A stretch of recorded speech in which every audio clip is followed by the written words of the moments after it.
then they got me traffic town right by beautiful you. And then one left. Where are you from? You know what? It's still I have my friend's restaurant, sous chef, left the job and started to hike through this march. Probably would have been.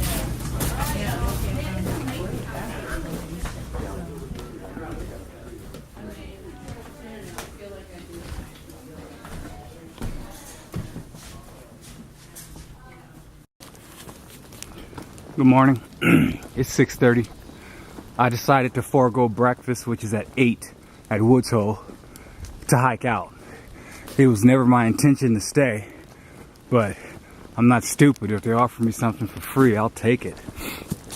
But at the same point, I still have a job to do. So I figure if I left at 6:30, I'd be passing the shelter at the same time as if I slept in the shelter. And we're actually leaving. So really nothing is broken. Had a good meal last night. Met some people I wouldn't have otherwise met, because hostels, like towns, are places where people gather and zero forever, so to speak. So you catch up to people, see people you wouldn't have seen. And I don't know, so it's all good. I'm back in the woods. Headed into Pearisburg. There was a place called the Rendezvous Hotel. She told me it burned down, and that's pretty bad, because that's the first hotel you see when you come out the woods, and generally right there is where you get a shuttle. Pearisburg is a real town. It's huge. Just to get to Walmart is like a 3-mile walk. So that shuttle is important because everything is in the middle of town. So when I come out the woods, it's just going to be a whole lot of walking once you get there, just to get where you need to go. I'll try to catalog it for you so you know what's going on, and I'll get you footage of the burnt out carcass of Rendezvous. She said it burnt down in 2013, so we'll see what happens out here.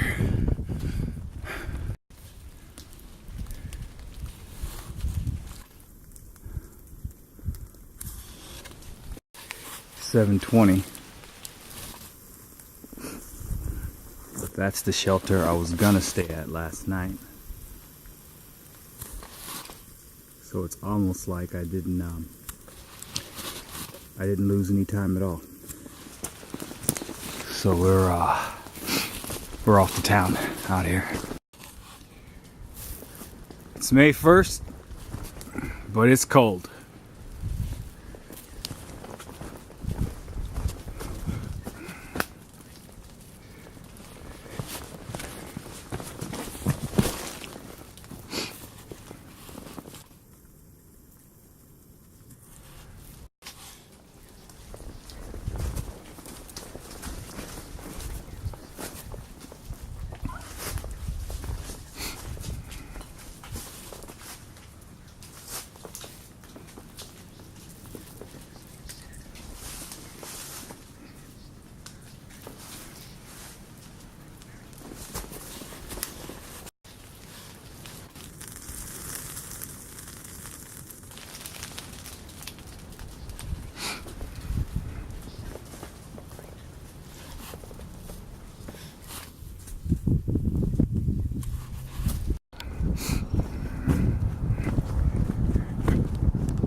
Strongest signs of summer.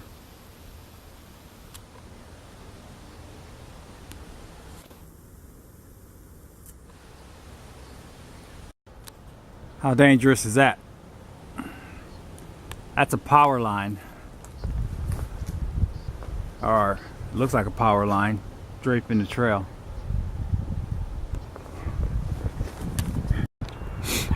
Out of the woods, behold, Pearisburg. Pearisburg isn't a town. This place is huge. This is no Damascus. This is no hot springs. As you can see, there's a Ford dealership right out the woods sitting here to greet you. I'm not saying they have everything. I'm just simply saying it's big. It's vast. It kind of counts against you because now you have to walk to get where you need to go. And we're talking miles, unfortunately. Right here was the Rendezvous Hotel. This is as far as I ever had to go. I would go here and I would talk to Brenda. She ran the place. And I would get my ride and go up there and take care of my business. The lady said that it burned down, and as you can see, there's nothing here. Only the sign remains. It's like a wasteland now. So I gotta climb up this big hill and take care of my business out here. I'm in Pearisburg.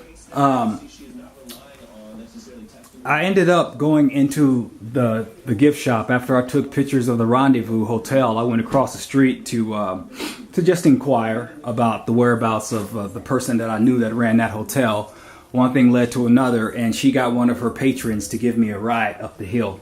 So, unfortunately, there's no microwave, there's no refrigerator.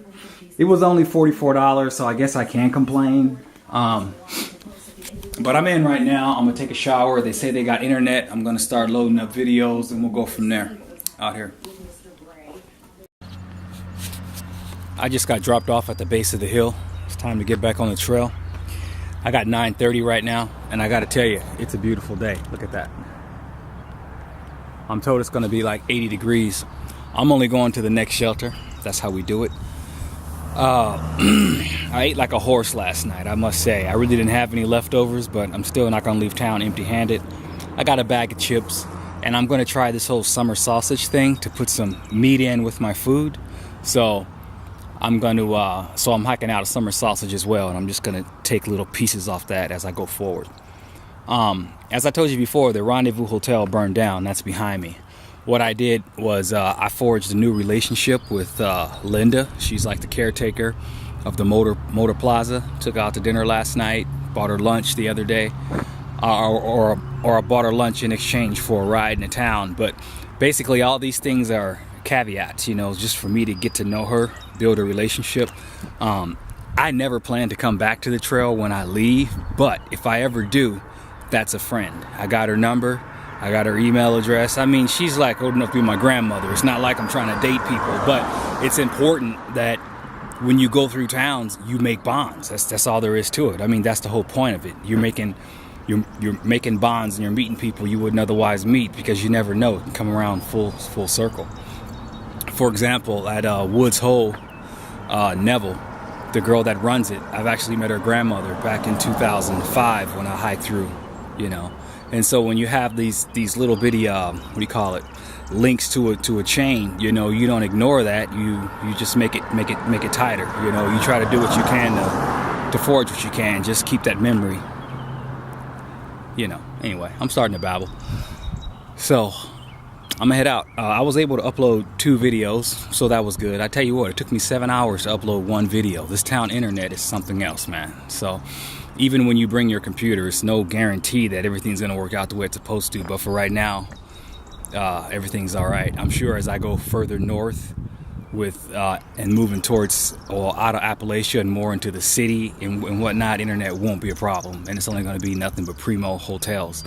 And I guess you got to consider that as far as the price too. But anyway, I'm going to Rice Shelter today. That's like 6-7 miles out.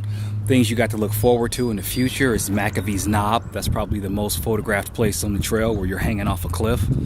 You got Catawba. Catawba is a place where it's a small town, and they offer there's a place called the Home Place, and you can get a chicken dinner for like $13. Anyway, it's very interesting. I'll show you that. And just before Catawba, you got Devil's Tooth, and that's like a rock scramble that's just like something out of Mission Impossible. It's killer. So you got that to look forward to within the next week, and I'll keep you posted out here. Bland is so big you can't really get off the trail, so to speak. You're going to be actually blending with bridges and whatnot to cross over to that side. So a lot of civilization as you go through. Kind of reminds me of Harper's Ferry in New York and Delaware Water Gap. We're going back into the woods proper now.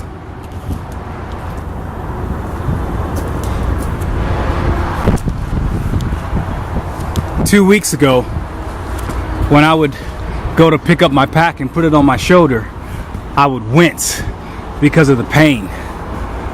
Well, today, when I put my pack on, after I had it seated, I said to myself, oh, I forgot to prepare. And then I realized there was no pain at all. And so, I guess between resetting my pack and doing the light exercise after my hike, my shoulder is almost 100%, which is a good thing. But there's a lesson in this. And I'll put it to you like this. Hikers take so much ibuprofen that we jokingly call it vitamin I. But the thing is, when you feel pain, your first response shouldn't be, let me take ibuprofen. Because at the end of the day, dulling the pain is not going to stop you from exacerbating a problem that's probably self-inflicted. What do I mean? Had I not considered or prayed on it or understood that by having my pack, having my tent on the outside of my pack with that 5 pounds, and I would have just taken ibuprofen, that wouldn't have helped. And so, by me considering the fact that, let me see what's going on, and taking the painkillers as a last resort, I was able to find the answer. Okay? May 15th will be my 2-month anniversary out here, and I can count on both hands how many ibuprofen I actually taken. Because when I feel pain, my first response isn't, let me make it go away. It's more like, where is it coming from? Is this something that I'm doing? Let me figure this out. Because I've been out here too many times. I know that in training, your pack is not going to fit you the same way 2 months later when you've been hiking. Because the bumps and bulges and straight lines you had before you came out here are no longer there. I'm probably lost 15, 17 pounds right now. So it's obvious nothing's gonna fit the way it's supposed to. And the fact that I was losing weight with that piece of crap REI bag that I had, and the problems I had with that REI pack, it was probably made worse because of the fact that the bag was no longer fitting me the way that it was fitted when I bought it the first time, because my body was changing. And it's probably the reason why I gravitated to this smaller one quicker, because my torso and my muscle dimensions aren't the same. So I think I'm babbling, but the point I'm trying to say is investigate the problem first. All right? If you got a foot problem, don't take ibuprofen if your feet hurt. It could be you have a narrow foot and you're wearing wide boots. Or you got a wide foot and you're wearing narrow boots, not knowing the difference. When you have shoulder pain and back pain, talk about it. Don't keep it to yourself. There could be somebody in the shelter or someone at a store to be like, oh, you're wearing your pack wrong. Let me reset this or do this. You know, you'll have people that they pack their pack in such a way that there's a stove or something hard digging into their back and they don't even know it. So after a while, the back pain becomes so excruciating when all they had to do is just reset their pack, move stuff around. So I can't do this in hike. So let that be a lesson to you. That's all I'm saying. Investigate. Don't lean too much on ibuprofen. Pain is the first indicator that something is wrong. try to investigate it first, and then if you're having problems, take the ibuprofen. And one last thing, when I take ibuprofen, I don't take it to dull the pain while I'm hiking, okay? If I'm having pain and I seek to take pills, I'll take it when I'm resting, so that it'll increase my rest, because rest is what's going to help you. When you have a good night's rest, you can think clearly, and your mind is there to help you put some things together. If you're taking the ibuprofen when you're hiking, you're dulling the pain, but at the same time, you're not getting any wiser. Rest is what's important, because it's going to help you mentally and physically. I said enough on it out here. Today is May 2nd, and I've moved far enough north, about 615 miles, where I can say that there are actually no more signs of winter. All the trees are budding. There's a whole lot of sounds of life, especially at night. So I would imagine here in the next week or so, I'll be seeing a lot more deer and wildlife, to include bears, but you're really not going to see too many more bears until, or you won't really start to see bears until Shenandoah, and then they're all over the place in New Jersey. So I'm sure I'll get a lot of footage of that. Although, to be perfectly honest with you, I don't need to see a bear. I prefer not to see them than to see them, because they're just so awesome. And just to bring a point home for that, the bear will see you before you see the bear. But what you'll feel is the ground shake as something is moving away from you, and it's going with so much power. It sounds like a bull, right? And it's just crushing through the woods. I mean, I'm talking no finesse. They're not, it's a straight line. And as the bear is running from you, you just see trees and stuff falling like some Avengers movie. And you're like, oh my God, if that was coming towards me, what would I do? And so it's just always unnerving to see a bear running and to actually feel and just be in the presence of so much power. So my attitude is, you know what? Yeah, I think bears are cool, but I don't need to see a one. And at the same time, as you go to Vermont and Maine, it's even more so with moose, because moose are just so much more imposing than bears are. I'm talking, yeah, I still got issues. Back in 2000, the first time I hiked back in the 90s, when I came upon a moose that was so perfectly camouflaged, all I saw was an eye, a big eye move, and I saw the whites, and I was like, what the? And I stepped back, and it's like the trees started shaking and moving, like it was just like something came alive. It was crazy. So, and I'm a city boy, so it takes a second for all that to sink in. But yeah, it's really starting to get prettier now, as you can see out here.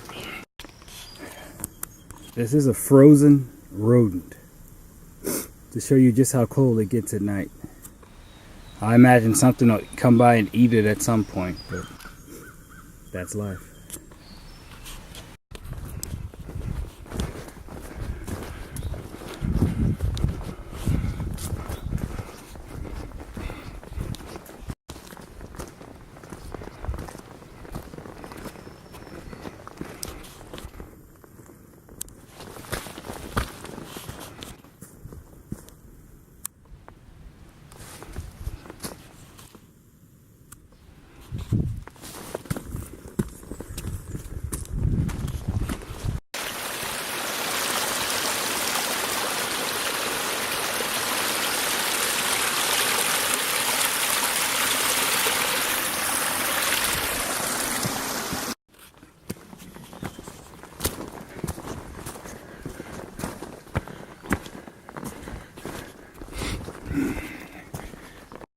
It looks like they rerouted the trail. I'm coming up behind Jerry Rice Shelter, when in the couple years ago you would have come up in front in that grass field. Boy, they really did some reworking here. Yep. Believe it or not, that's the privy. Wow, I didn't even see that coming.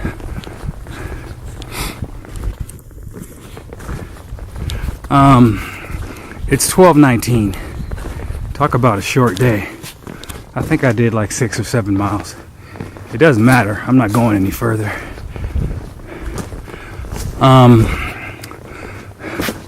Let me let you see. I want you to see this open field. This is the way you'll be leaving anyway. How you doing?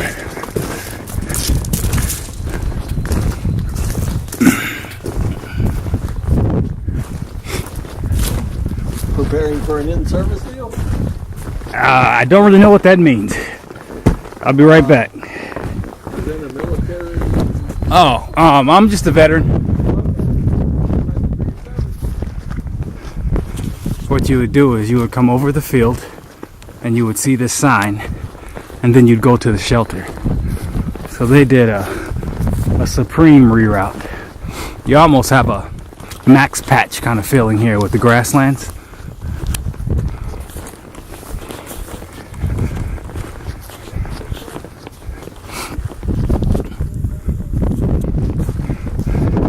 Tomorrow morning, we're going to shoot out that way, over that hill. And if I'm not mistaken, everything will be covered in fog.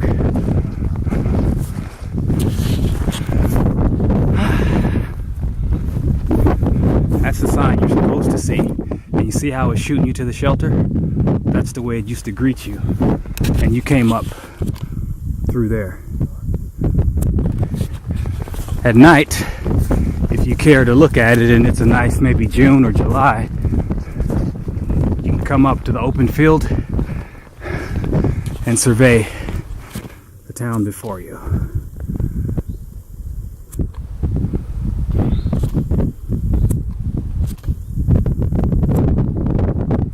It's a lot going on. And looking back at my videos, this camera really doesn't do justice to what the eye can actually see, but it's something. Well, I'm in for the day, so you know what, you can see the trail right there. I'm just gonna go right up in there. Alright, it was a good day. I think I'll take a nap or something out here.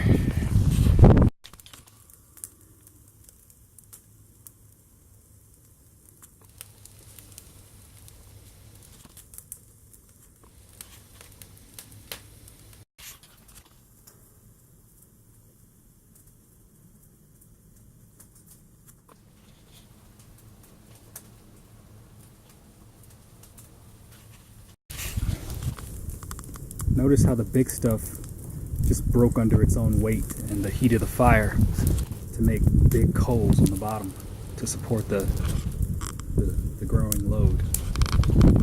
That's a nice fire right there, out here. I can feel the heat from way over here.